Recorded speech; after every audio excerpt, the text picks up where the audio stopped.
Muy buenos días a todos, todas. Es un gusto estar presenciando junto a todos ustedes este nuevo desayuno, una idea que hemos mantenido a lo largo del año para presentar tanto trabajos de invitados como también la propia producción del instituto. Y lo que nos convoca hoy es hablar de la eficiencia energética en cuanto a la edificación. Es una reflexión que abarca muchísimos sectores que tienen que ver con el consumo de la energía y las implicancias ambientales en la edificación, tanto en la dimensión territorial, en el contexto urbano, en las ciudades, en el sistema de red, no red, las características edilicias y los distintos componentes. Y para este encuentro hemos invitado a dos especialistas que han tenido la gentileza de acompañarnos, el doctor Gustavo San Juan, que es director del Instituto de Investigaciones y Política del Ambiente Construido, esto es en la Universidad Nacional de La Plata.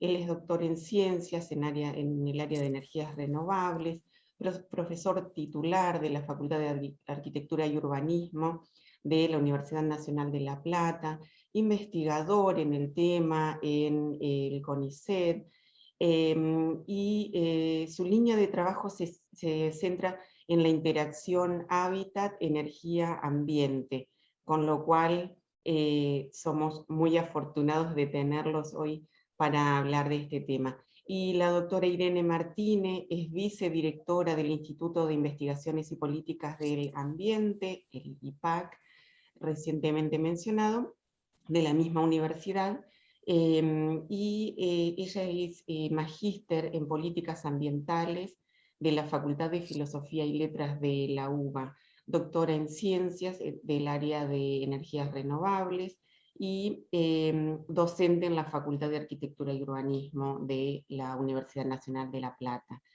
Les agradecemos muchísimo, Irene, Gustavo, estar con nosotros y les cedemos la palabra. Perfecto. Muchísimas gracias, Marisa, por la invitación. Voy a compartir la pantalla.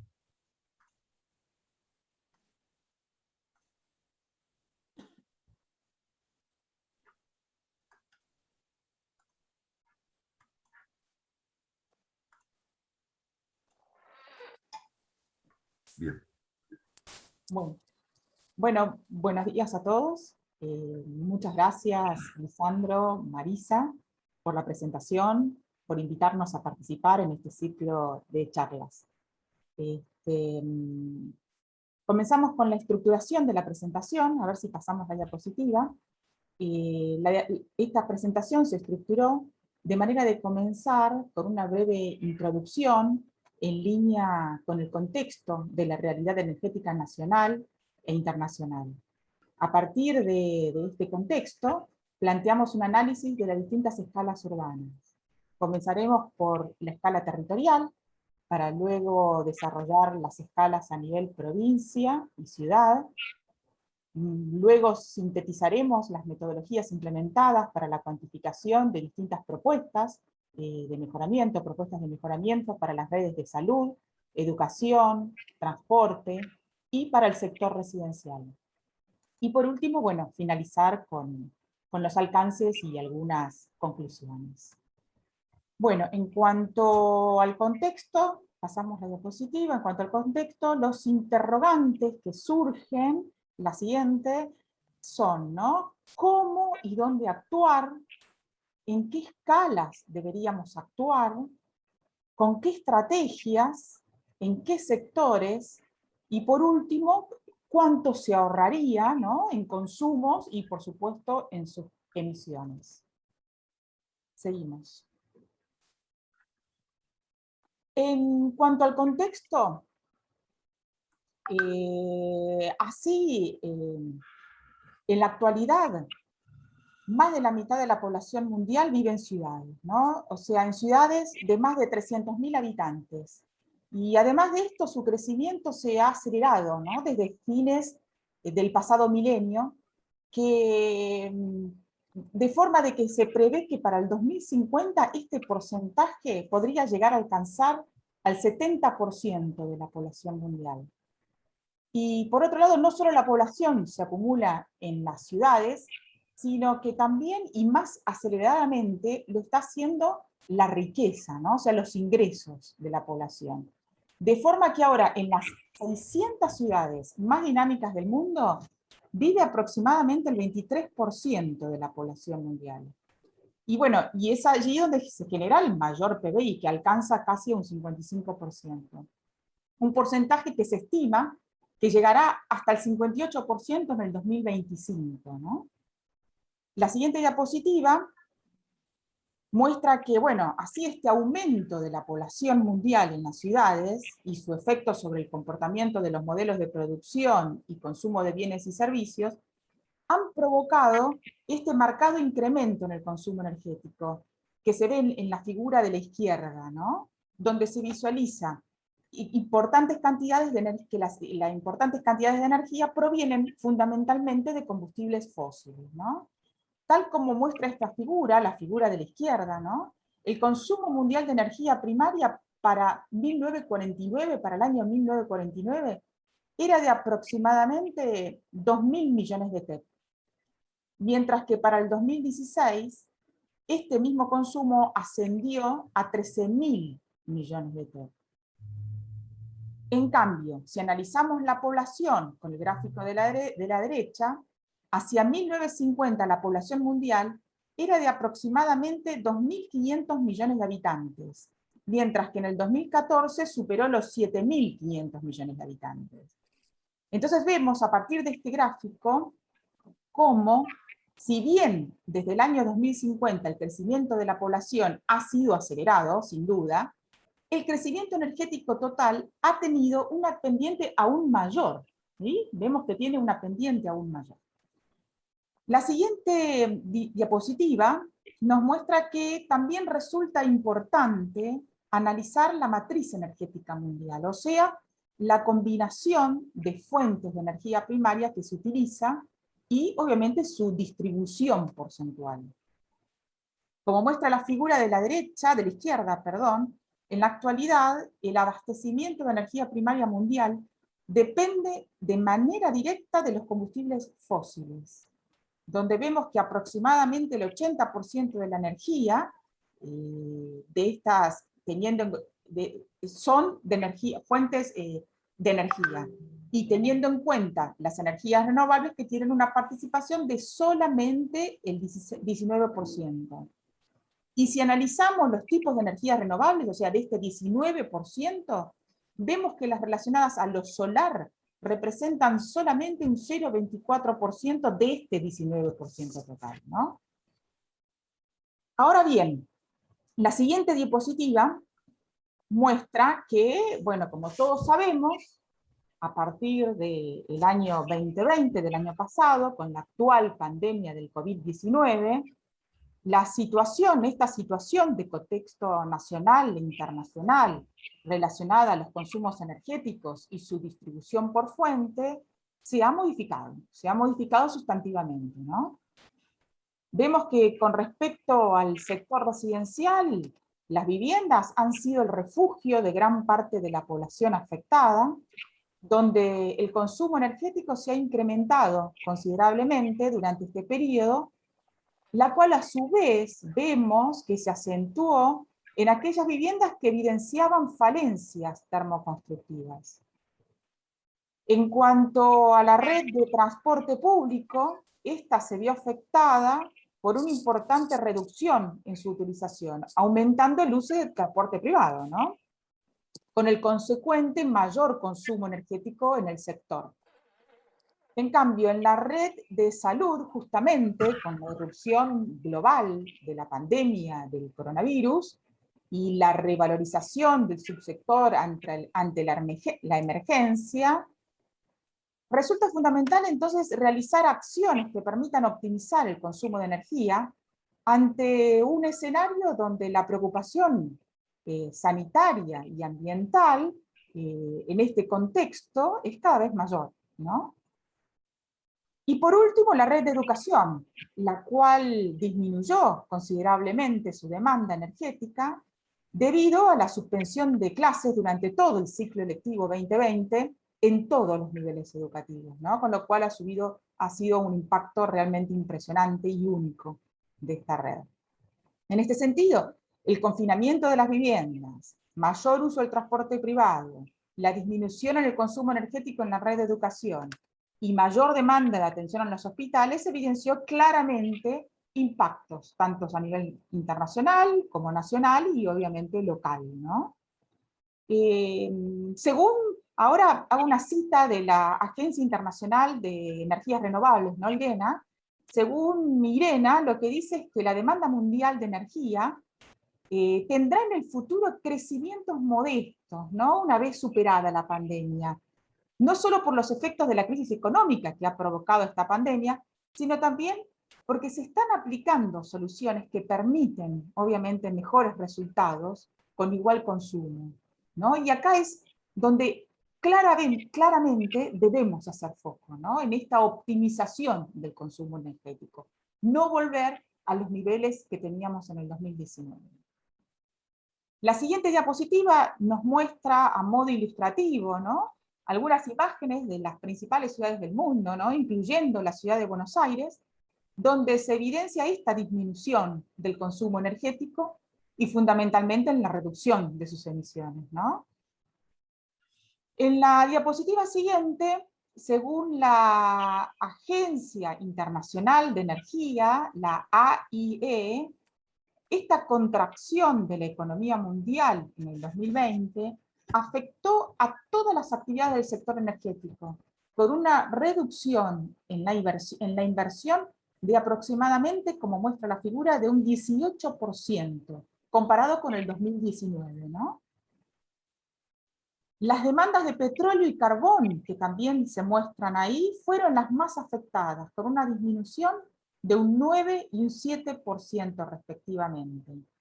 El único sector que siguió creciendo, aunque obviamente menos de lo previsto, fue el de las energías renovables, con un aumento de aproximadamente un 2%. Y como podemos ver en la figura de la derecha, en contraste con los otros combustibles, estas energías renovables para la generación eléctrica habrían crecido un 6,6% durante el 2020, mientras que las energías renovables tanto para calefacción y el transporte habrían decrecido, siendo la caída más significativa en el sector transporte de un menos 11,5, como muestra ahí el gráfico, ¿no? Acá nuevamente voy a citar a la Agencia Internacional de Energías Renovables, donde dice que en el 2019 podría convertirse en el año pico para el consumo de petróleo. Esto significa que, aunque la demanda de petróleo se recupere, esta no superará los niveles del 2019. Ahora, si pensamos, ¿por qué dice esto? ¿En qué se basa, ¿no? Para decir esto? Bueno, fundamentalmente yo creo que está en los avances en, por ejemplo, la incorporación de vehículos eléctricos, los cambios de comportamiento en la demanda, y bueno, fundamentalmente en esta creciente práctica de trabajar desde casa, ¿no? Que creo que parte de ella va a quedar instalada en la sociedad. La diapositiva siguiente analizamos cuál es el comportamiento del caso en el cono sur, donde la OLADE presenta proyecciones en donde considera dos escenarios, ¿no? Un escenario de políticas actuales y un escenario con COVID-19. Vemos el gráfico de la izquierda que por los efectos del COVID-19, el consumo final de energía caería alrededor de un 11% en el año 2020 en relación con el escenario de referencia y un 9% respecto al año 2019. Si analizamos las emisiones evitadas en el gráfico de la derecha, vemos que el escenario que considera los efectos de la pandemia es un 16% menor respecto al escenario de referencia en el año 2020, y de un 14,4% menor respecto al escenario del año 2019, ¿no? Vemos esta importante reducción imprevisible, ¿no? En función de la construcción de los distintos escenarios. Entonces, si en la siguiente diapositiva analizamos el balance energético en cuanto a la variación del consumo de energía por sectores para el Cono Sur, vemos que en este caso el sector transporte tuvo una disminución del 14% respecto al 2019 y una disminución del 16% en relación al escenario de referencia. El sector comercial y público tuvo un comportamiento similar, pero aún con una disminución mayor, donde se evidencia un 21% y un 23% en relación al año 2019, ¿no? Y sin embargo, debido a lo que recién habíamos comentado, de que en las viviendas ha sido el refugio de gran parte de la población afectada por la pandemia, el sector residencial ha incrementado su consumo energético en alrededor de un 12% respecto al año 2019 y un 9% con respecto al año referencial 2020, al escenario referencial del año 2020. En la siguiente diapositiva analizamos cómo se comportó esta matriz energética a nivel nacional, ¿no? Podemos ver que se plantea una situación similar en los años 2018 y 2019, donde la distribución porcentual del consumo de energía por sectores tiene un comportamiento bastante análogo, ¿no? Si analizamos lo relacionado a lo edilicio, o sea, lo que sería el sector residencial, más el sector comercial y público, estos representan un 34 y un 33% de la matriz energética. Que si sumamos el sector transporte, o sea, si en este caso quisiéramos analizar lo relativo a la ciudad, ¿no? Edificios más transporte, dicho valor asciende a un 66% para el año 2018 y un 65% para el año 2019. En cambio, nuevamente acá, si analizamos el año 2020, vemos que la matriz energética nacional tiene un comportamiento distinto en relación a los sectores residencial y transporte, fundamentalmente. Y un comportamiento similar analizado para el Cono Sur, donde se produce un incremento del consumo energético del sector residencial y una importante disminución del sector transporte, manteniéndose el sector comercial y público con un porcentaje equivalente a los años anteriores, ¿no? Vemos que se mantiene este 8%. Nuevamente, si analizamos la ciudad como sumatoria de los sectores residencial, comercial y público, y transporte en el consumo energético, vemos que este se redujo para el año 2020 en un 4 y un 5% con respecto a los años anteriores, donde antes la ciudad ocupaba dentro de la matriz energética un 66, un 65%, a partir de la pandemia este valor se redujo a un 61%. Vemos en el diagrama de líneas, en la parte inferior de esta diapositiva, donde muestra la evolución tendencial de los tres sectores en los últimos 10 años, y el cambio de comportamiento producido en el año 2020 a partir de la pandemia, ¿no? Donde se invierten estas curvas. La diapositiva siguiente muestra el ahorro proyectado y acumulado entre los años 2017 y 2030, por sector. El análisis por sector de consumo que muestra el cuadro destaca una participación clara del sector residencial en los ahorros proyectados al año 2030, ¿no? Con un 46%, con casi un 46% de participación. Asimismo, el sector transporte acumula un porcentaje importante, con un 23%, y el sector educación, si bien es menos, pero representa un 7,3% de la participación. O sea que nuevamente, si sumamos estos tres sectores, tendríamos un ahorro acumulado de un 74% en el consumo. Por supuesto, ¿no? Una cifra importante a tener en cuenta. La siguiente diapositiva muestra que una vez que analizamos este ahorro proyectado y acumulado, resulta también importante identificar cuáles son las políticas más eficientes, ¿no?, en función de dichos ahorros. O sea, este gráfico, el de la izquierda, muestra la participación por política en los ahorros proyectados entre el año 2017 y el año 2030. O sea que, sumado a la importante participación del sector residencial en cuanto al ahorro proyectado y acumulado, también hay que tener en cuenta la participación por política, ¿no? O sea, donde las políticas para uso racional y eficiente aparece con mayor potencialidad de reducción del consumo, que es la inferior, la del color celeste, seguida por las políticas relacionadas a la envolvente edilicia y al equipamiento e iluminación residencial, ¿no?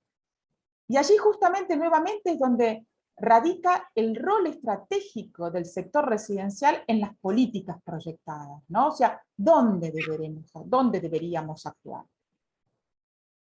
Y en cuanto a las principales estrategias a incorporar, resulta también importante, si vemos el gráfico de la derecha, tener en cuenta que en esta distribución porcentual del consumo, el 80% del consumo energético residencial está destinado a la producción de agua caliente, a la iluminación y fundamentalmente a la climatización, con una representatividad del 50%, ¿no?, que no es menor. Bueno, pasamos a la diapositiva siguiente. Si bien la red de transporte no es un sector relacionado al edilicio, como veníamos hablando, nos resultó importante analizar sintéticamente su proyección y su comportamiento en el año de la pandemia, ya que tiene una importante participación en la matriz energética, tanto nacional como internacional, ¿no? Y un cambio significativo en el año 2020 a partir de la pandemia.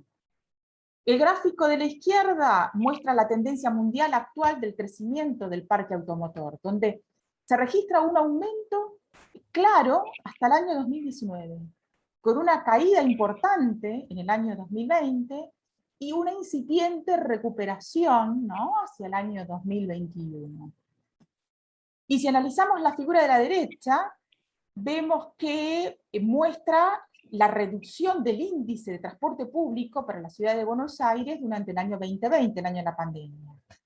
Vemos que de enero a principios de marzo se observa un incremento en el transporte público debido seguramente a la finalización del periodo vacacional, de días previos al aislamiento social. También la demanda en el uso del transporte sigue incrementando, probablemente también debido a los recaudos tomados por la gente luego de este anuncio de la pandemia, y luego cae con un promedio del 74,5% desde la declaración de la cuarentena en marzo del 2020, ¿no? Vemos cómo hay una reducción importante de este consumo del transporte público, uso del transporte público.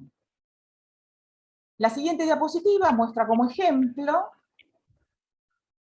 el caso de La Plata, ¿no?, a partir de un estudio realizado en el Observatorio de Movilidad del Instituto, en el cual se analiza el despliegue de la movilidad individual y el repliegue, en este caso, del transporte público, ¿no?, en los distintos sectores de la ciudad, tanto en el casco como en el sector consolidado y el sector sin consolidar.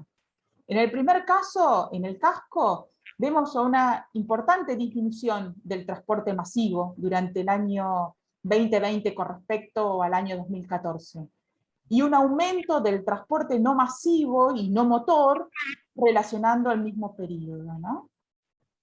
Si analizamos el sector consolidado, que es el gráfico del medio, vemos nuevamente que podemos identificar una disminución del transporte público masivo en el año 2020 con respecto al año 2014, mientras que los no masivos se mantienen prácticamente con el mismo valor y los no motorizados casi duplican su valor, ¿no? Por último, el último sector, el sector sin consolidar, contrariamente a las situaciones anteriores, representa un considerable aumento en el transporte masivo, comparado nuevamente el año 2020 con respecto al 2014. Y una pequeña disminución de los no masivos y no motorizados. Bueno, la siguiente diapositiva. Bueno,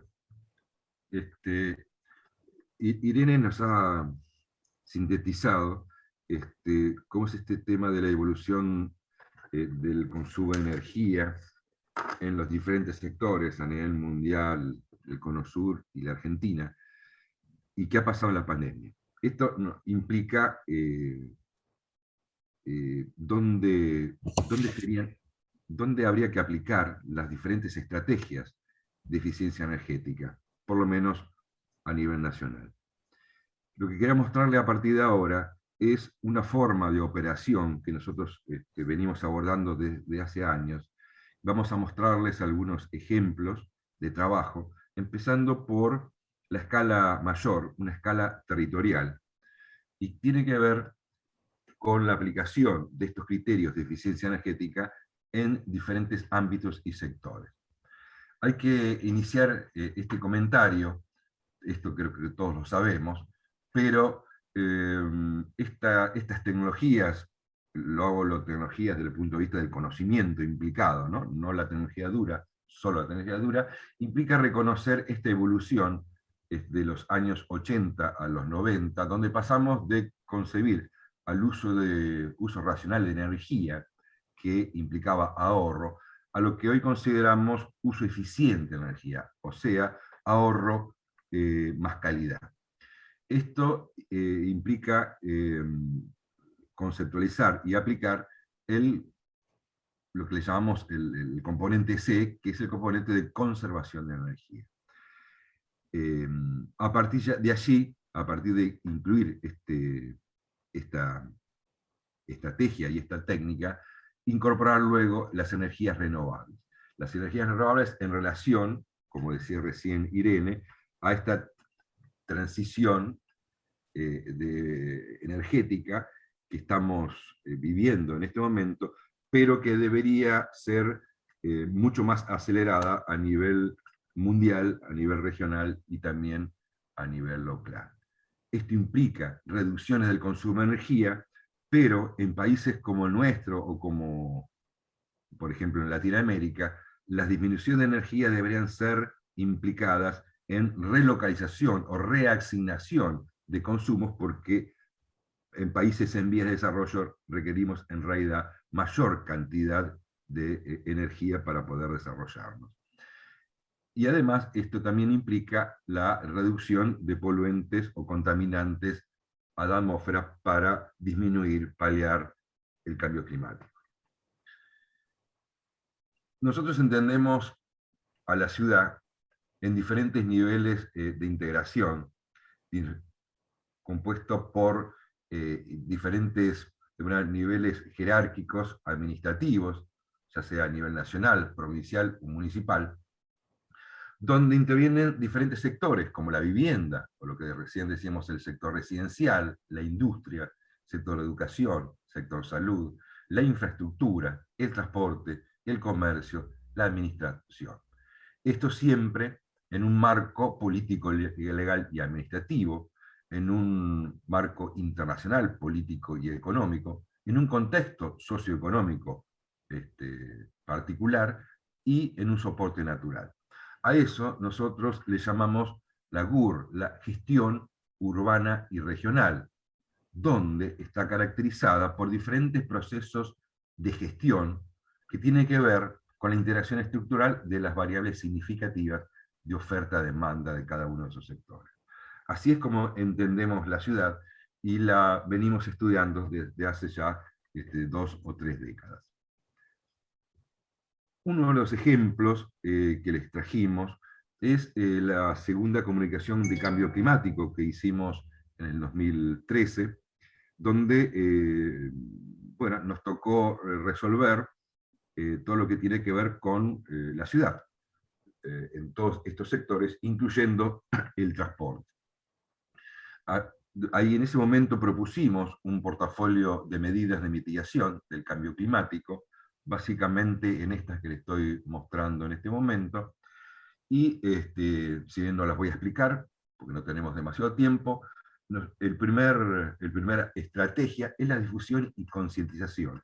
Es la medida menos costosa, menos onerosa que se ve, pero con mayor impacto. El otro tema es la educación, la formulación de programas integrales de educación energética y ambiental. La promoción y la incentivación es otro tema extremadamente importante, ya sea acudiendo a diferentes compromisos entre Estado, el sector empresarial de servicios energéticos y los usuarios.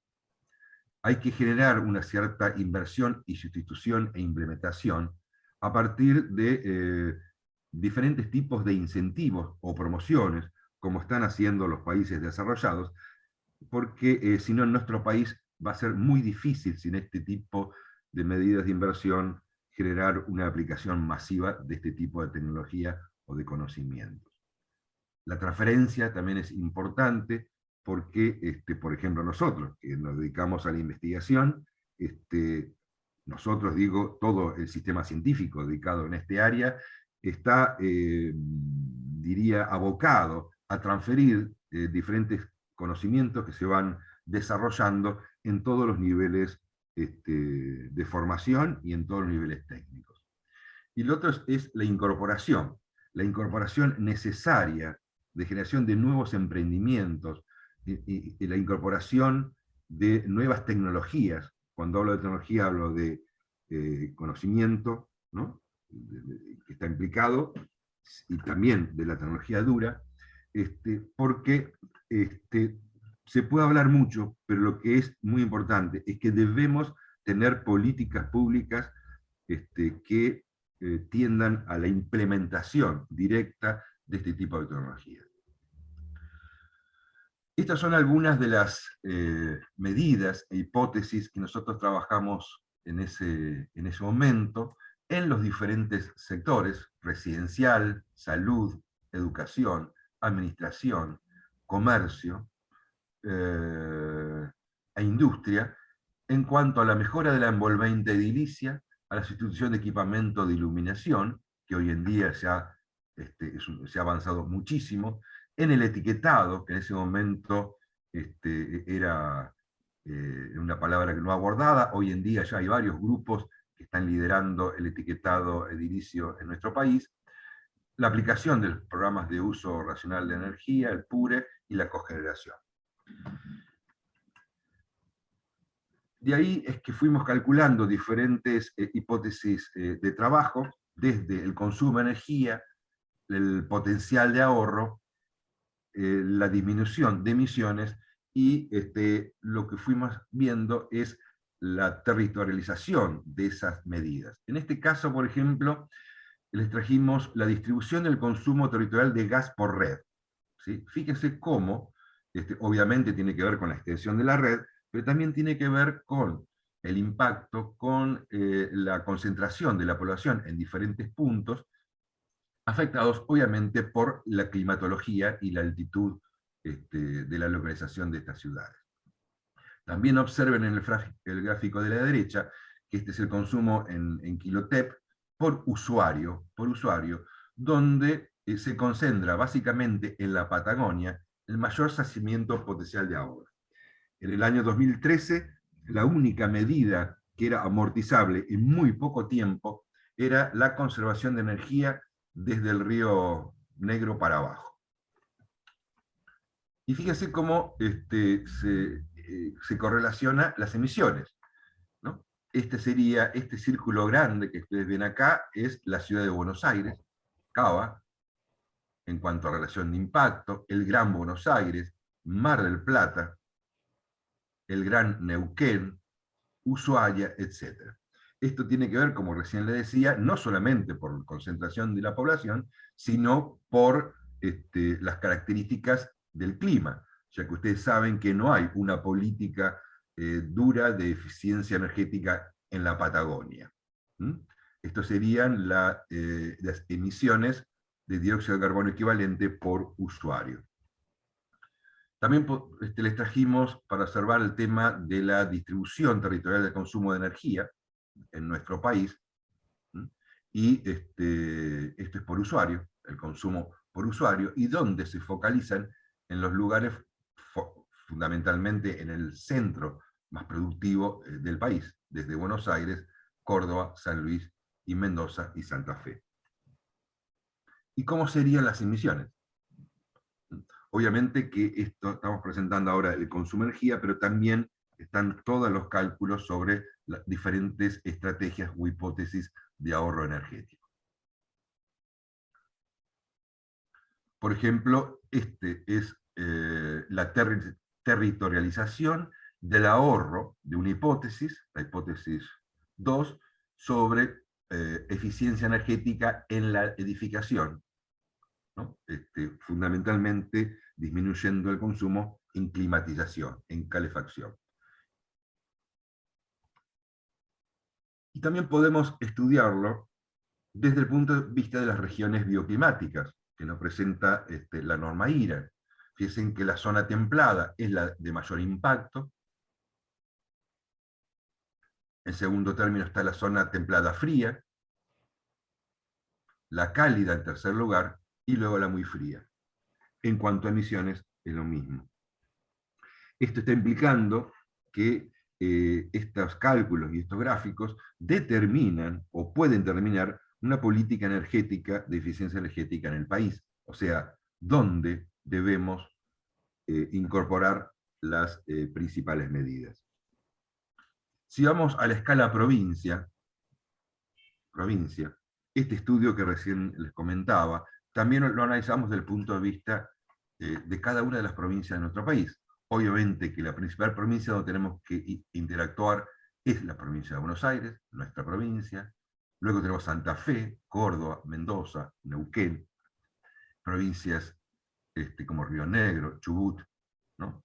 Tenemos que actuar rápidamente en estas provincias, y muy rápidamente a nivel local en toda la Patagonia.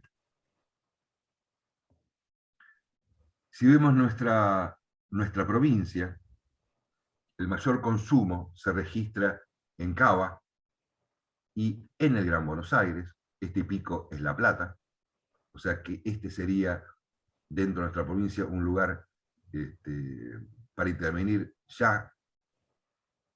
¿Cómo intervenir? Tenemos una ley de eficiencia energética en la provincia de Buenos Aires que no se cumple, por ejemplo. En Mar del Plata, como segundo lugar. Tercer lugar, Bahía Blanca. Y luego Tandil y Olavarría, que son los lugares, la zona más fría de nuestra provincia. O sea que podríamos decir que hay 4 o 5 ciudades que tenemos que operar rápidamente. Un estudio que hicimos hace un tiempo, algunos años, fue analizando las viviendas de interés social que se produjeron en nuestra provincia, en la provincia de Buenos Aires, en el periodo 2007 y 2014. Estas viviendas, que podían haber sido implementada la ley de eficiencia energética, que no lo fue, ¿no? Se produjeron en este periodo 98.631 viviendas, ¿no? Casi 100.000 viviendas en 7 años, correspondiendo al 43% del déficit de la provincia de Buenos Aires. Estudiamos las diferentes tipologías, generamos diferentes hipótesis de intervención, y lo que vimos, que este número ya lo sabemos porque siempre los cálculos más o menos dan lo mismo, que aplicando el nivel B de la norma vigente, la 13.059, se puede lograr un ahorro de un 30%, o sea, una disminución del consumo en climatización solamente en climatización, sin incorporar, o sea, el criterio de conservación de energía, sin aplicar sistemas solares, ¿no? De un 30%. ¿Esto qué implica? Bueno, y esta es la distribución por municipio. También podríamos decir cuáles serían los municipios que habría que intervenir estratégicamente. Lo que da este resultado es que se podría disminuir el consumo de energía en un 30%. Obviamente que en esta ecuación está el confort. Por supuesto que está el confort porque mejora el confort, la vitalidad. Tenemos edificios sanos y mejoramos la calidad de vida de la gente. Pero a veces eso parece que no entra en la ecuación. Entran los números, y entra el dinero, y entra la plata. Ahora, con este 30% de ahorro, podríamos abastecer, con ese 30% remanente, podríamos abastecer a 41.738 viviendas de interacción por año. O abastecer esas 98.639 viviendas durante 34 años. Esto implica que una medida de implementación de la ley, o sea, de cumplir con la ley con el mínimo recurso, el impacto sería muy grande. Si vamos a la escala ciudad y municipio, que consideramos que esta es la manera también de operar, obviamente que esto es quizás el ámbito más abordado por nosotros, fundamentalmente a nivel urbano. Encontramos que la ciudad, sabemos que la ciudad es un sistema abierto, como todo sistema es abierto. A ese sistema, para que viva, para que se desarrolle, para que se dinamice, para que produzca y se reproduzca, requerimos entradas de recursos, materia, energía e información. Esto implica una explotación del territorio, cercano o lejano. Y esta ciudad, como todo sistema abierto, tiene salidas sólidas, líquidas, gaseosas y también de información. Y obviamente disipación de energía con un impacto ambiental. Sobre este tema podemos hablar muchísimo desde el punto de vista desde una visión ecológica. Algunas cosas que hemos abordado, por ejemplo, para nuestra ciudad, es determinar un indicador básico para este tipo de cálculos, que es los grados día de calefacción, o sea, las necesidades de climatización en el periodo invernal, en el municipio, y determinando cuáles son en estos, desde el punto de vista territorial, los lugares de mayor grados días. En la figura de la derecha tenemos los grados días de enfriamiento, o sea, en el periodo estival. También estos gráficos nos muestran posibilidades o necesidades o información, en realidad, de dónde deberíamos también operar desde el punto de vista de la eficiencia energética, a nivel municipio. Ahora, esto se trabaja también a nivel de manzana. Uno puede determinamos con diferentes tecnologías, con diferentes técnicas, podemos determinar cuáles son las zonas, ¿no?, de mayor requerimiento energético y las de mayor emisiones a la atmósfera por, en este caso, la utilización de energía para climatización. Alguna de las técnicas es, por ejemplo, la de mosaicos urbanos, donde a partir de fotos satelitales estudiamos, ¿no?, vamos determinando tipológicamente diferentes sectores urbanos característicos, definiendo los techos, de qué son los techos, de qué son las paredes, y manzana por manzana, ¿no?, lote por lote, y poder expandirlos al universo total. Esto lo que nos da es diferentes mapas, en este caso el de la derecha es de ahorro de energía para calefacción en nuestra ciudad, o como el gráfico de la derecha, sobre las emisiones de dióxido de carbono. Vayamos ahora a la escala red y no red. ¿Qué es una red o cómo lo entendemos? Una red es un sistema donde existen nodos y obviamente relaciones entre esos nodos.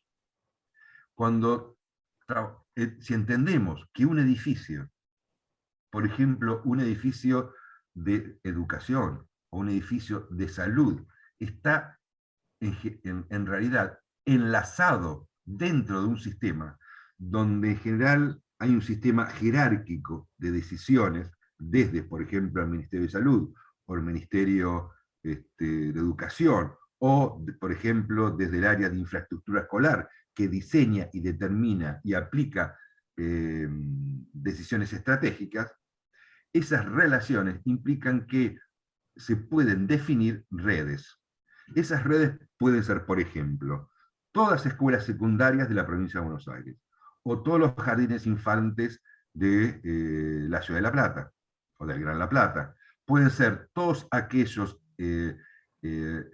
edificios que se construyeron en la última década. O sea, uno puede definir las diferentes redes.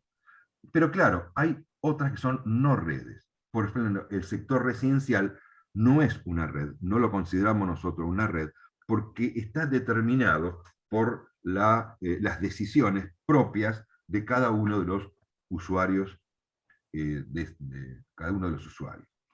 Dentro de esas redes también uno puede mostrarlas desde un punto de vista territorial, ¿no? Esto es utilizando, por ejemplo, un sistema de información geográfica, donde cada uno de estos puntitos, que puede ser escuelas, puede ser hospitales, ¿no? Puede ser otro tipo de edificio de servicio, está incluido una serie de información donde podemos luego realizar diferentes estimaciones, ¿no? De consumo y de ahorro con diferentes hipótesis de trabajo.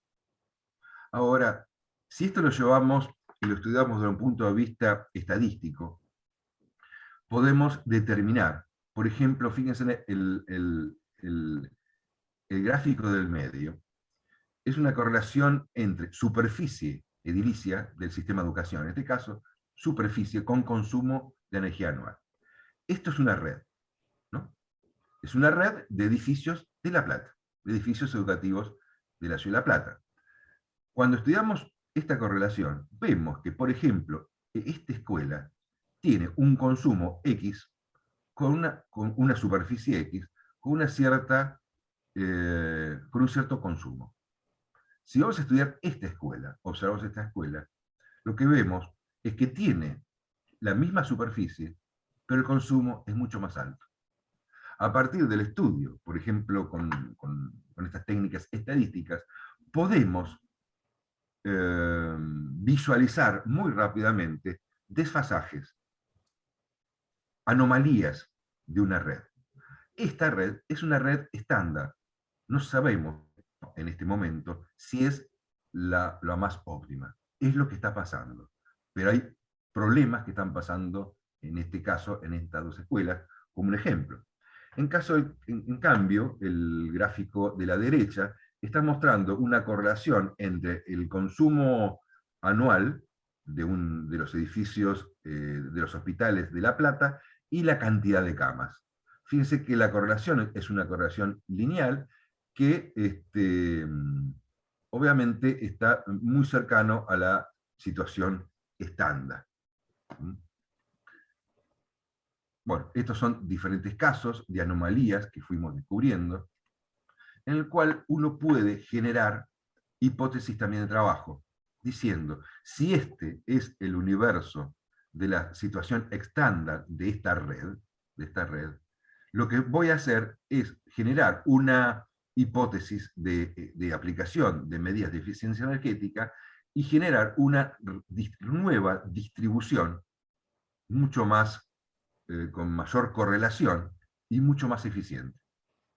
Ahora, esta situación estándar, para llevarla a una situación óptima, implica incorporar recursos económicos, recursos tecnológicos, recursos humanos, y uno puede calcular cuánto sería la inversión, no solamente monetaria, sino en todos los recursos, que se debería aplicar para que esta situación estándar de esta red sea una situación optimizada. Bueno, ¿sí? Ahora bien, en función de lo que estuvimos viendo, vemos que es posible realizar un diagnóstico, ¿no?, de una determinada red. Y entonces Nuevamente con ese diagnóstico retomamos la pregunta, ¿cómo y dónde actuar, ¿no?, para mejorar la eficiencia energética de la envolvente construida?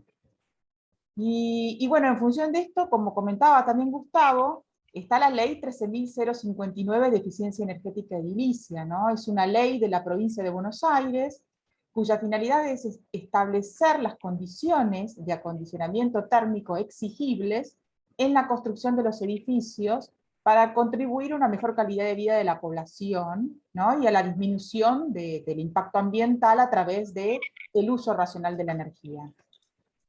La ley dice que todas las construcciones públicas y privadas destinadas al uso humano, ya sean viviendas, escuelas, industrias, hospitales, que se construyan en el territorio de la provincia de Buenos Aires, deberán garantizar un correcto aislamiento térmico, ¿no?, acorde a las diversas estrategias climatológicas, las características de los materiales, la orientación geográfica, ¿no? Y bueno, estas son algunas de las recomendaciones de diseño o estrategias de diseño bioclimático para cumplir con la ley. Como por ejemplo, se recomienda aislar los muros con 3 a 5 centímetros de lana de vidrio, EPS o poliuretano, utilizar entre 5 y 10 centímetros de aislación para los techos, emplear doble vidriado hermético en paños vidriados, diseñar protecciones solares adecuadas para las superficies transparentes, eliminar puentes térmicos y, por supuesto, verificar los riesgos de condensación intersticial y utilizar la correspondiente barrera de vapor.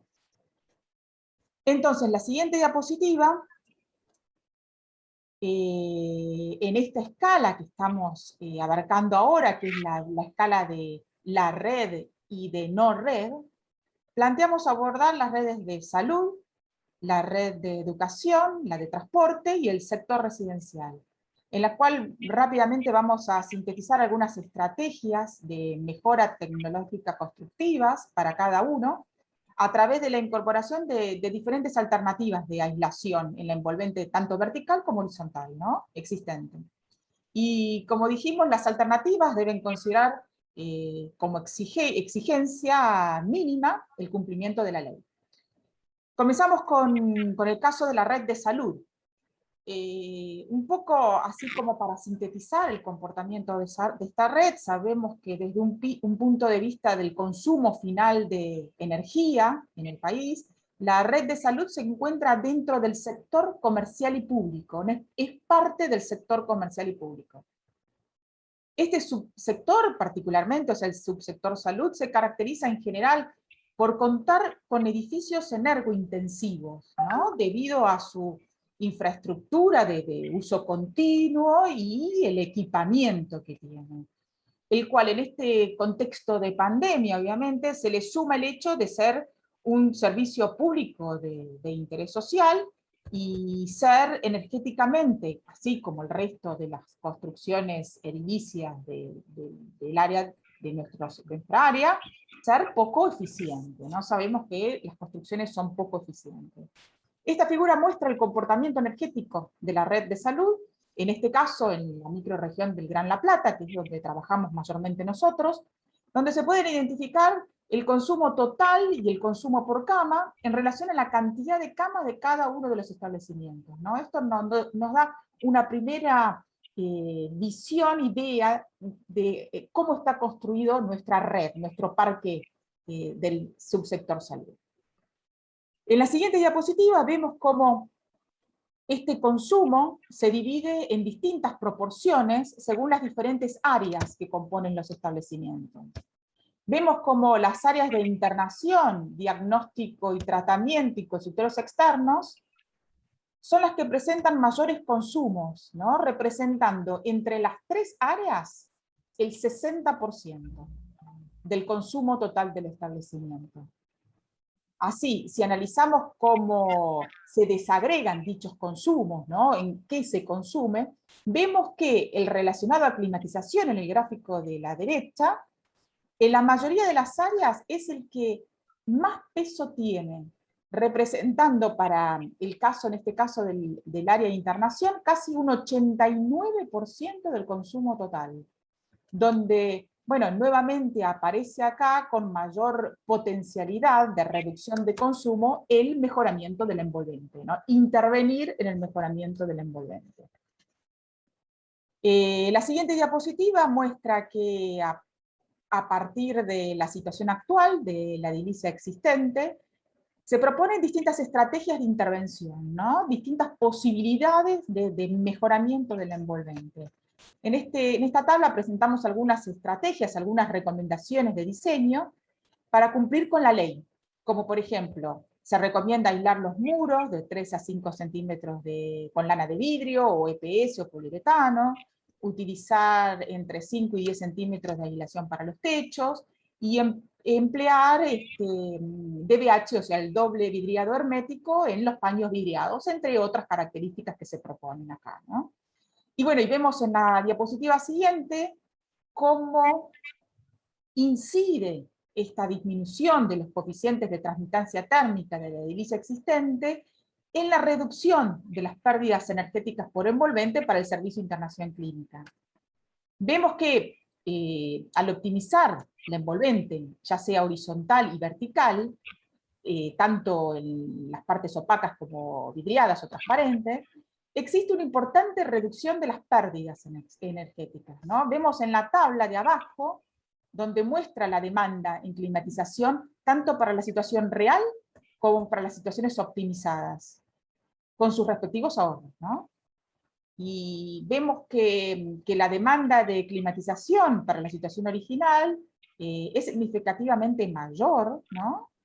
A la obtenida a partir de la aplicación de las estrategias de reciclado, con un ahorro, como dice ahí el gráfico, en la tabla, perdón, de un 45% para la opción de reciclado 1 y un 40% para la opción de reciclado 2. La siguiente diapositiva muestra que el cálculo de la amortización de la inversión para la optimización del envolvente nos permite conocer qué posibilidades tenemos de mejoramiento a partir de la aplicación de las distintas estratégicas, y según este gráfico muestra que en función de lo calculado se podría amortizar en 10 años. Si vamos al gráfico siguiente. Bueno, esto es también algo similar.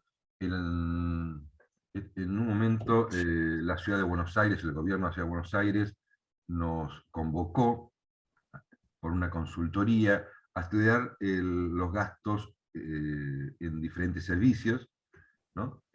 Por ejemplo, en este caso, todo era agua, gas, telefonía y electricidad. Y lo que estuvimos haciendo es estudiando los 500 y pico de escuelas de la Ciudad de Buenos Aires en ese momento. Tanto, por ejemplo, les hemos traído de electricidad como de gas. Lo que vimos, y esto es de manera absolutamente sintética lo que le mostramos, es que, por un lado, la hipótesis de trabajo era que las escuelas de la periferia, en contacto con la provincia de Buenos Aires, eran las que tenían mayor consumo, y las del centro no. Bueno, a nosotros nos dio el estudio diferente, las que, obviamente, las que tenían mayor consumo eran las del centro y menos la de la periferia.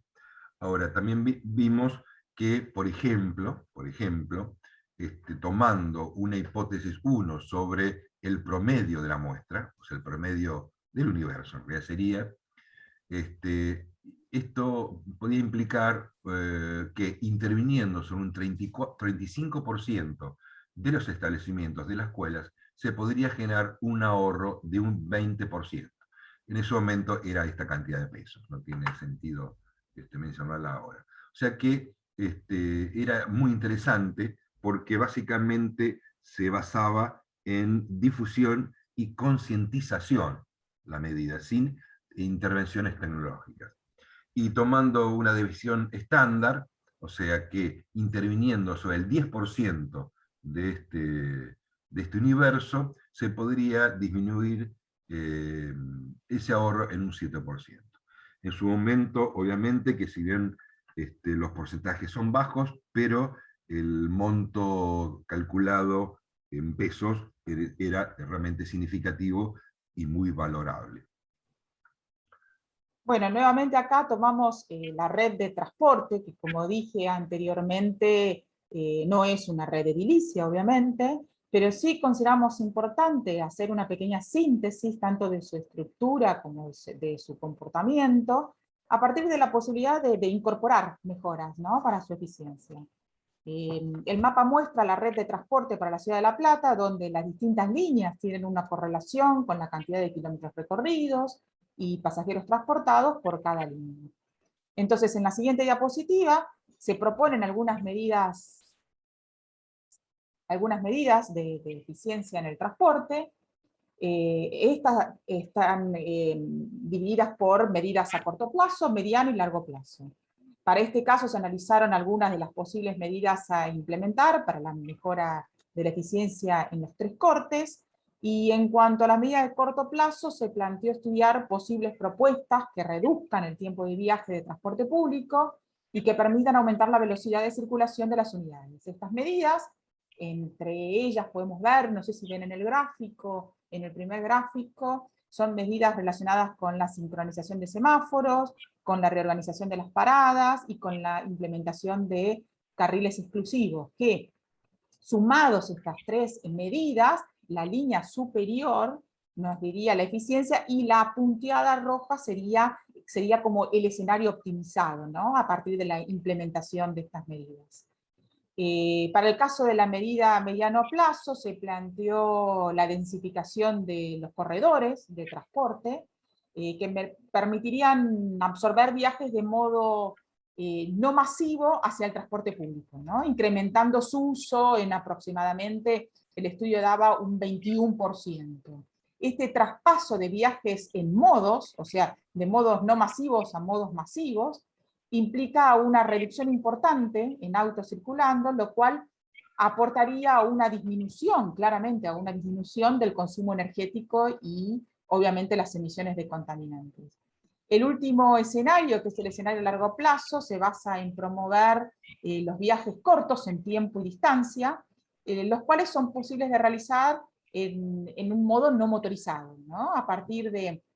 Esto se implementaría a partir de la descentralización de actividades. Esta propuesta permitiría de algún modo reducir las necesidades de desplazamiento con medios motorizados, que son los que consumen energía, implicando una importante reducción de autos circulando, con obviamente las ventajas antes mencionadas relacionadas a la eficiencia energética. Pasamos con la siguiente diapositiva al sector residencial. Para el sector residencial se proponen nuevamente 2 opciones de reciclado para una vivienda de tipología representativa para la Ciudad de La Plata.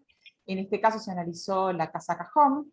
No me voy a detener nuevamente en describir las medidas, que en la tabla de la izquierda se proponen 2 alternativas de reciclado con distintos tipos de anilación, ambas que cumplan con lo que exige la ley de la provincia de Buenos Aires.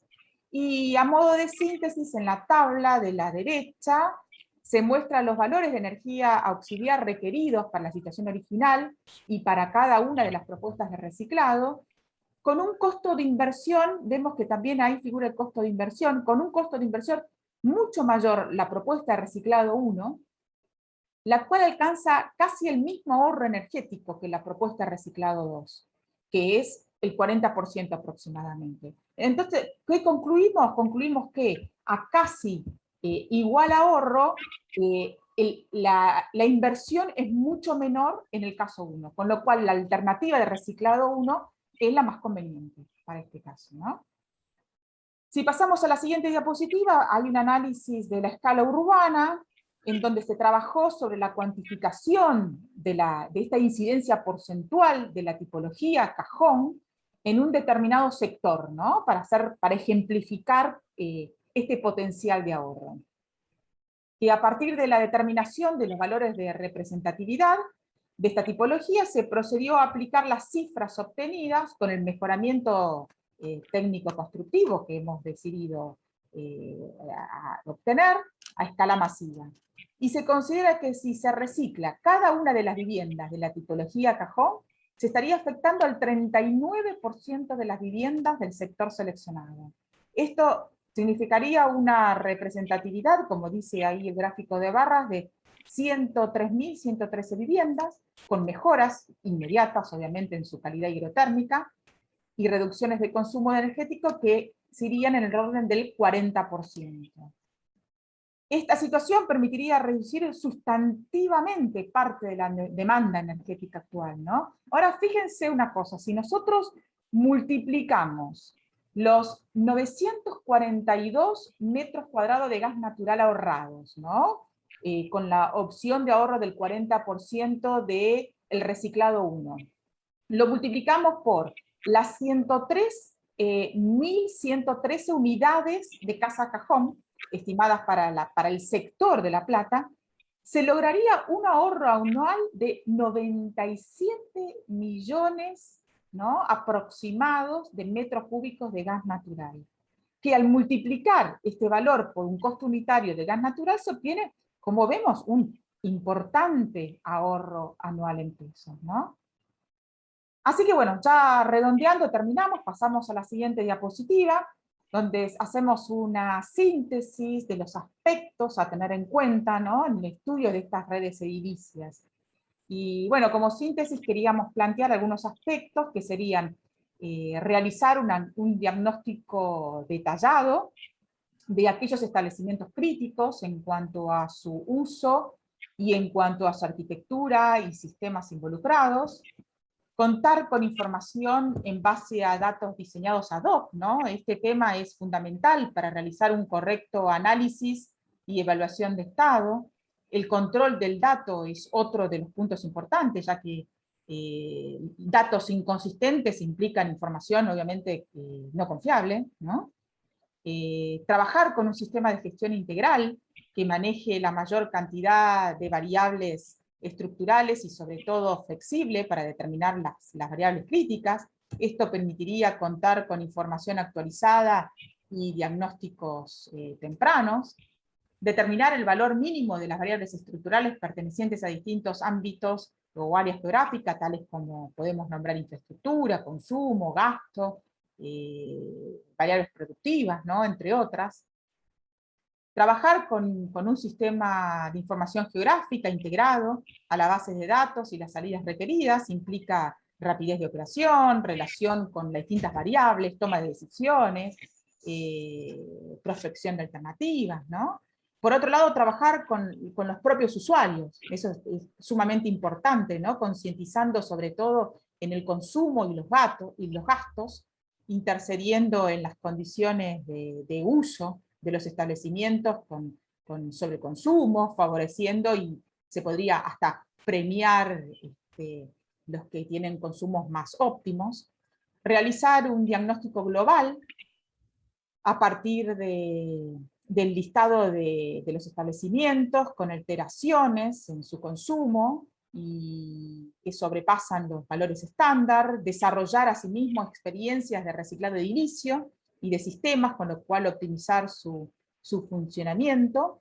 Y por último, bueno, incluir en las pautas de diseño arquitectónico y de sistema la aplicación de la normativa vigente, ¿no? La normativa vigente, criterios de optimización energética, uso racional de la energía, tecnología eficiente, condiciones de habitabilidad y, bueno, y confort. La siguiente diapositiva. Bueno, y para terminar, la escala edilicia.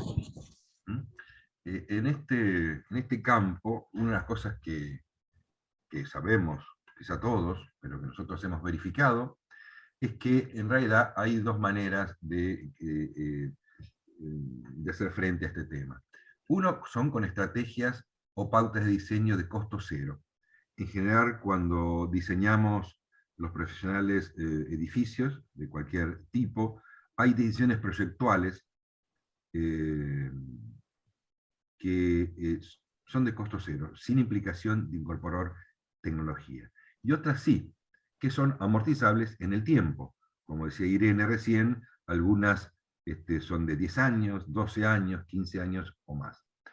Pero obviamente yo intentaría también incorporar dentro de este modelo o de esta ecuación no solamente la parte de energía, costos y emisiones, sino también el confort de los usuarios. Sabemos que unos grandes problemas de asistencia en los hospitales es por estrés, por ejemplo. O sea que el Estado se hace cargo del estrés térmico o hidrotérmico de muchas personas. Uno de los temas muy importantes que en este momento se está traccionando a nivel nacional es el tema de la certificación energética, tema que todavía veremos en nuestra provincia, aunque se están haciendo estudios al respecto. Este es un proyecto que estamos en realidad haciendo. El proyecto fue entregado en el 2015 y se ha construido la primera etapa. Esta etapa se ha construido, este edificio en Salta. Se llama el proyecto Llama, en San Antonio de los Cobres, que este es el puesto base para la instalación de una antena que ya está en territorio, está en el lugar, donde este es el lugar donde se va a comandar una antena, donde obviamente a partir de las condiciones climáticas y el no acceso a energía, ¿no?, a la fuente energética, tuvimos que aplicar diferentes tipos de tecnología en cuanto al criterio de conservación de energía e incorporación de sistemas energéticos alternativos. Este edificio, dentro de la ecuación económica, determinamos aplicar este criterio de conservación de energía y logramos un ahorro de un 36%. Luego incorporamos sistemas acumulados de calor, ¿no?, MAC, o lo que se conoce más comúnmente como muros trombe, en este caso en piedra del lugar, de una cantera del lugar, una muy buena piedra que encontramos, con buena capacidad térmica, y entonces si sumamos el criterio o la hipótesis de trabajo de conservación de energía más incorporación de muros acumulados de calor, el ahorro energético sería de un 53%.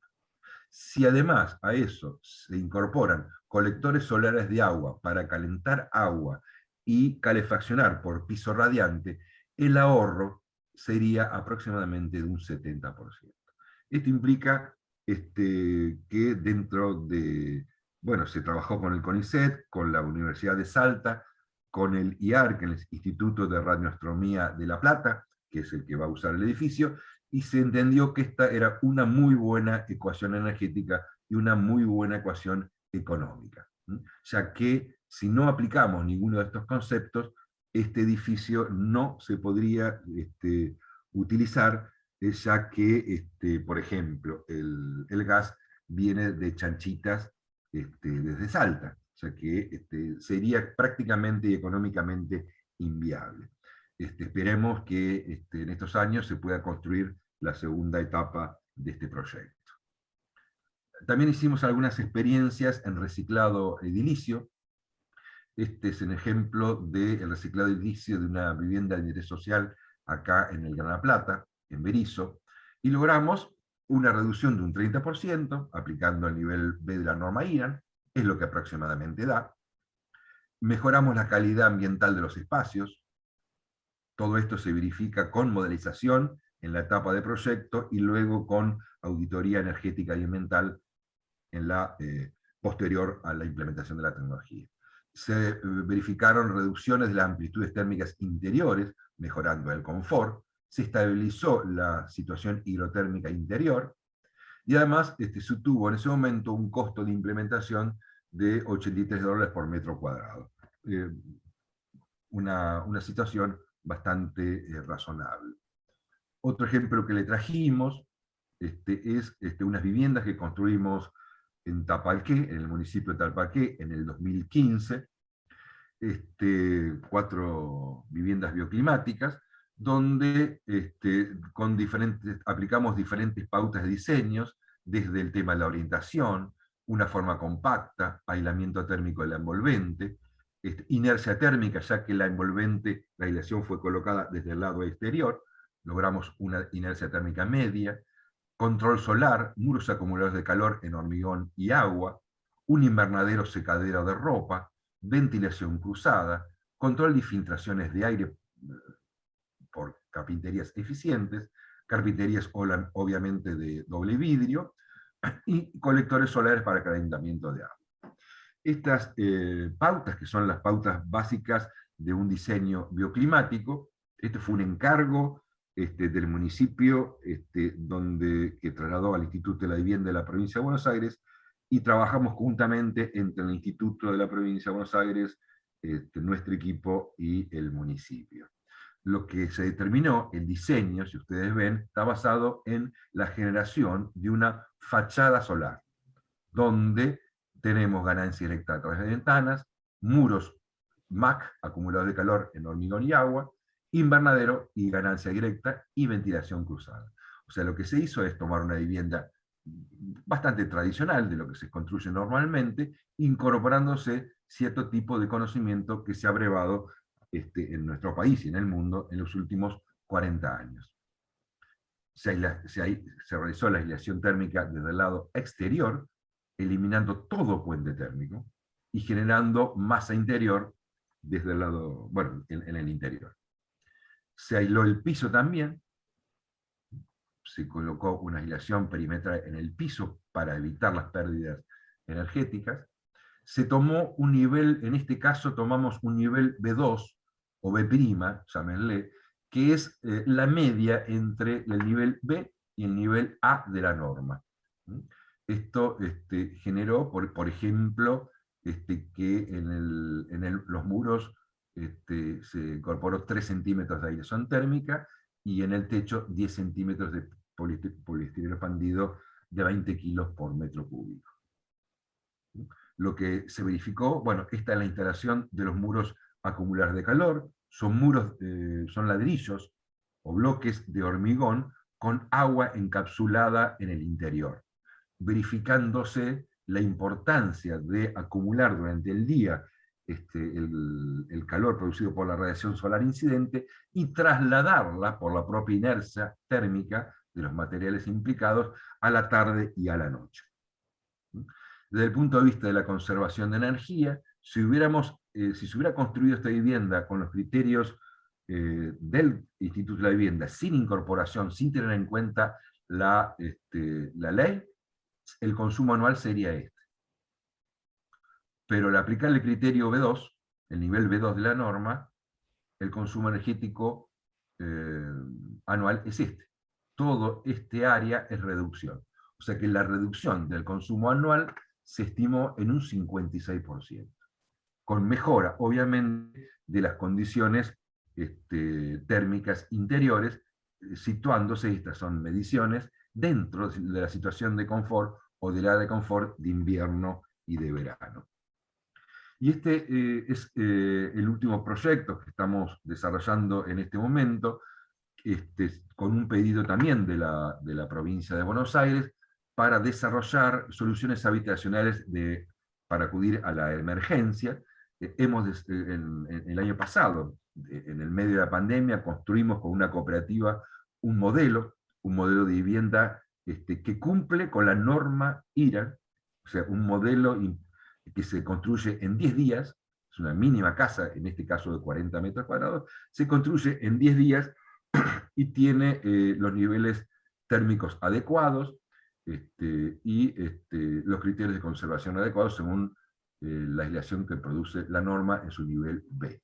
Y en este momento estamos trabajando, ya hemos comenzado con la construcción de unas 7 viviendas con este modelo tecnológico en Tapalqué, para apoyar un emprendimiento de producción agrícola en ese municipio. Ahora bien, como reflexión final, nosotros nos hacemos estas preguntas que intentamos responderles o acercarlas a ustedes. Primero, ¿dónde debemos intervenir? Dentro de nuestro país, en relación a todo nuestro territorio, a nivel provincial, o a nivel municipal, o a nivel de sector de ciudad. Por otro lado, nos preguntamos, ¿qué debemos hacer? ¿Cuáles son las tecnologías que tenemos a mano? Las que tienen bajo costo, costo cero, o un costo incremental. ¿Y cuál sería el impacto resultante? ¿Cuáles serían los beneficios en todo sentido? O sea, que lo que les proponemos es que debemos pensar, planificar y actuar con una visión estratégica. Y para terminar, les quiero presentar esto que a nosotros nos parece dramático y que tenemos, o por lo menos nuestro equipo, intenta aportar al conocimiento en este sentido. El IPCC, el Panel Intergubernamental para Cambio Climático, ha determinado en uno de sus comunicados la necesidad de una rápida transición energética, fundamentalmente orientado a la agricultura, la energía y el transporte, la industria, los edificios y las ciudades. Tenemos que evitar, en este momento estamos se han elevado 1 grado centígrado la temperatura del planeta, por encima de los niveles preindustriales, y lo que hay que evitar que llegue a 1,5 grados centígrados. Esto ha producido alteraciones profundas en los sistemas humanos, naturales, que incluyen mayores sequías, inundaciones y otros tipos de fenómenos meteorológicos extremos, aumento del nivel del mar y pérdida de diversidad. Tenemos un trabajo por delante muy importante, no solamente los científicos, sino los técnicos, los políticos, para determinar, para poder que esta curva, ¿no?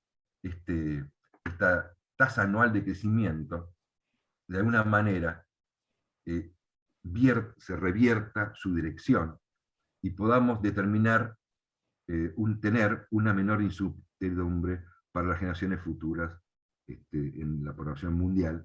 Y creo que nuestro país, si bien estamos en una situación, como hoy decíamos, de necesidad de desarrollo, por la gran pobreza que tiene nuestra región, debemos incorporar y generar y consumir mayor cantidad de energía, pero sí podemos hacerla de una manera más eficiente.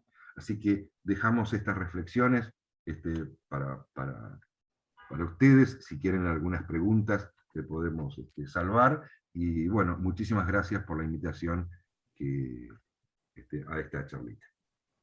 Se ven agradecimientos, muchísimos mensajes ahí agradeciendo las exposiciones. En lo personal creo que nos quedaríamos acá hablando de muchísimos temas. Todos esos mapas, digamos, y mostrar la provincia de Buenos Aires, que es lo que nos compete prioritariamente, donde aparecen esas montañitas, digamos, tanto en consumo como en emisiones y demás, son puntos a atender, y esto que ustedes nos acercan, que es haber puesto la lupa y prácticamente identificar la manzana donde está desperdiciándose energía, recursos, dilapidando cosas que no hay, con el costo que tiene después, no solamente en lo privado, en lo que el sujeto ese está afrontando, y que ni siquiera está visibilizado como un costo extra, como algo que se está perdiendo, como recursos que se están perdiendo, mucho menos todavía el impacto ambiental, es decir, cuando uno tiene una casa que está construida con métodos ineficientes, una forma de producir, digamos, trabajar también sin considerar el gasto en energía, también hay un impacto que, más allá de lo individual, es social, digamos, en cuanto al impacto ambiental y a todos los costos que eso tiene, si uno lo piensa después en forma agregada. Entonces me parece que ustedes hacen un esfuerzo que nosotros agradecemos muchísimo, de acercarnos esas temáticas, porque creo que todos nos pusimos a pensar en las paredes que tenemos, en los vidrios, en las ventanas, así que bueno, les agradecemos mucho esta forma de traernos cuestiones que pueden ser muy complicadas, pero que ustedes nos dan la posibilidad de acercarlos y que podamos pensarlo también para nuestro pequeño mundo, para pensar tanto en las posibilidades de política pública, las posibilidades de difusión, de difundir, de poder abrir estos debates, y a que cada vez más personas, instituciones y organizaciones, en nuestro caso todas las empresas de energía, de distribución de energía eléctrica que están vinculadas a esta red, y todos los preocupados por estos temas podamos llegar desde esta posibilidad que nos dan ustedes de acercarnos al tema y pensarlo después cada uno de nosotros, en nuestros ámbitos, para contribuir a que sea menos ardua la difusión de los beneficios para todos, digamos, de implementar este tipo de tecnologías. Así que por mi parte les agradezco muchísimo a todos, todas. Este espacio del IDE es un espacio abierto, así que esperamos que nos acerquen sus propuestas, tienen nuestros correos, la forma de acercarse a nosotros, y esperamos que ustedes también hayan disfrutado tanto como nosotros de este encuentro, y bueno, que no sea el último, porque me parece que quedan muchos temas, pero bueno, que tenemos que cerrar. Y los pensaremos tal vez más específicamente después, para ir abordando un poco por dimensiones que puede tener esto, pero les agradecemos muchísimo y los esperamos en una próxima. Muchas gracias a Irene. ustedes, Lisandro, Marisa, muchas gracias a los que nos escucharon también, los que participaron de la charla, así que muchas gracias. Muy bien. Bueno. Muchísimas gracias a todos por haber participado. Van a encontrar la exposición en la página web del IDE, ya en el chat le agregué la página web del IDE como para que puedan acceder. Así que bueno, agradezco a Gustavo por la presentación realizada, realmente ha sido muy claro. También a Irene Martini, así que bueno, no sé si Gustavo y Irene quieren dar una última palabras. No, simplemente pedirle disculpas porque nos pasamos un poquito de hora y por lo apretado y la síntesis que hicimos. Recorrimos con Irene para hacer esta presentación, nos gustó mucho armarla entre los dos, porque recorrimos casi 30 años de trabajo, y nos pareció que era interesante demostrarles cómo hay conocimientos en nuestro país, porque esto... también nosotros compartimos estos conocimientos con otros grupos, ¿no? Que estamos trabajando hace mucho tiempo y que trabajamos, y creo que hay que trabajar y definir políticas de intervención a partir de esta hipótesis que le presentamos de diferentes niveles de integración, que le llamamos nosotros, desde el territorio, y como decir Marisa, hasta la manzana, o hasta el componente, ¿no? hasta el espesor del muro. Nosotros trabajamos con esa concepción de lo global a lo local y de lo macro a lo micro.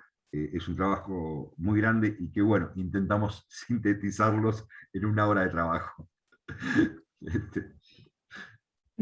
Muchísimas gracias, muchas gracias por el Muchas trabajo, gracias. y bueno, por dedicar Hasta parte luego. de su tiempo. Muchas gracias a todos los que asistieron. Hasta luego, Irene, hasta luego, Gustavo. Hasta luego. Hasta luego, Chao, chao. hasta luego.